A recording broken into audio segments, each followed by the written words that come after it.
Ikasleen iritzi inkesta egiteko blokea nola aktibatu eta desaktibatu azalduko dizuegu.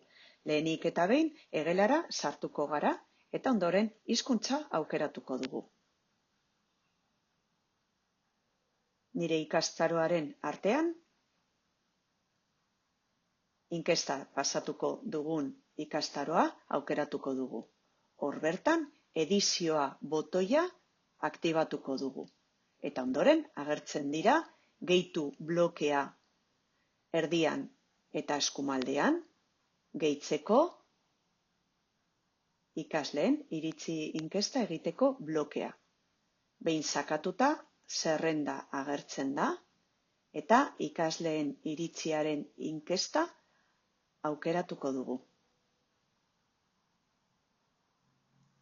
Hor bloke berri bat agertzen da eta geziak erabilita mugitu dezakegu blokea nahi dugun lekura.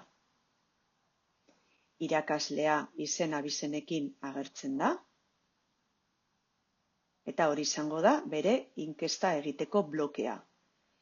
Irakaslearen izena aldatu behar izatekotan konfigurazio botoia sakatuta egin daiteke. Inkesta pasateko edizioa desaktibatuko dugu.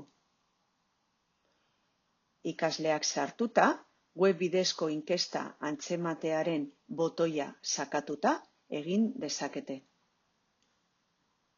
Inkesta bukatuta edizioa berriro aktibatuko dugu eta konfigurazio botoian ezkutatu dezakegu edo bai ezabatu dezakegu inkesta egiteko blokea.